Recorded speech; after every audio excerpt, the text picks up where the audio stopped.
Sa kabila ng mga pagsubok na ito, nananatiling matatag si Maria Clara.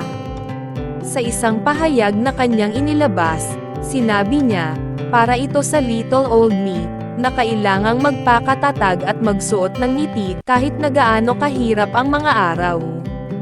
Para ito sa ating lahat na pinipiling #Rise Above the Challenge kahit na mahirap, masakit, nakakapagod, o pakiramdam natin ay nawawala na ang ating mga pangarap. Magpapahinga tayo, magpapatuloy tayo, mangangarap muli, at gagawin ang lahat upang maging realidad ito.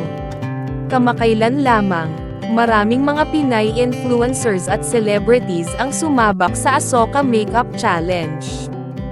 Ang Ahsoka trend ay tampok ang mga creators na nagtatransform mula sa bare-faced look patungo sa full Indian bridal look habang tumutugtog ang kantang Sansan Anak mula sa pelikulang Ahsoka noong 2001. Ipinapakita ng trend na ito ang kanilang kahusayan sa makeup at mga nakakamanghang video transitions. Ngunit may ilan ding social media stars na nagbigay ng kanilang sariling twist sa challenge na ito. Si Ivana Alawi, halimbawa, ay pinakita ang tradisyonal na kagandahan at fashion ng mga Filipina habang nagta-transition sa beat ng kantang Piliin Mo Ang Pilipinas, ni Angeline Quinto. Samantala, si Marian Rivera ay nagbigay ng nostalgic na pagganap sa kanyang iconic role sa Marimar.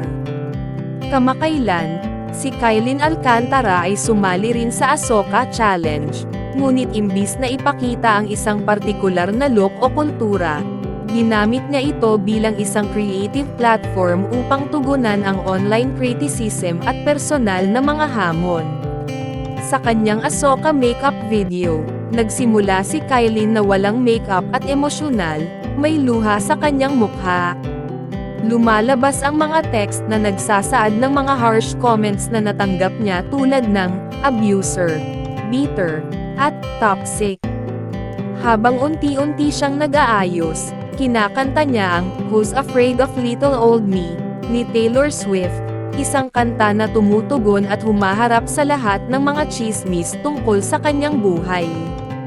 Sa kanyang caption, isinulat ni Kailin, higit pa sa isang makeup challenge, palagi akong naghahanda para sa mga hamon sa totoong buhay. Bawat araw kailangan mong gumising at maging handa na humarap sa kamera at sa mga tao kahit na nararanasan mo ang pinakamabibigat na laban. Para ito sa little old me, na kailangang magpakatatag at magsuot ng ngiti kahit na gaano kahirap ang mga araw.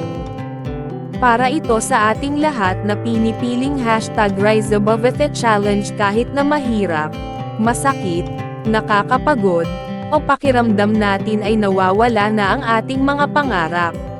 Ang mensaheng ito ni Kailin ay nagdulot ng suporta mula sa netizens, fans, at kapwa celebrities, kasama sina Catriona Gray, Julian San Jose, Sofia Andres, Raver Cruz, at marami pang iba. Isang netizen ang nagkomento, "So proud how you can still get out there and show up despite the criticisms.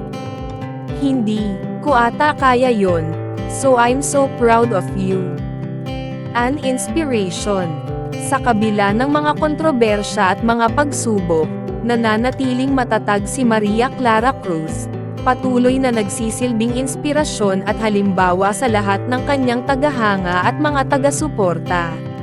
Naway magsilbing aral at inspirasyon ang kanyang karanasan sa ating lahat na patuloy na harapin ang mga hamon ng buhay na may tapang, tiyaga, at positibong pananaw.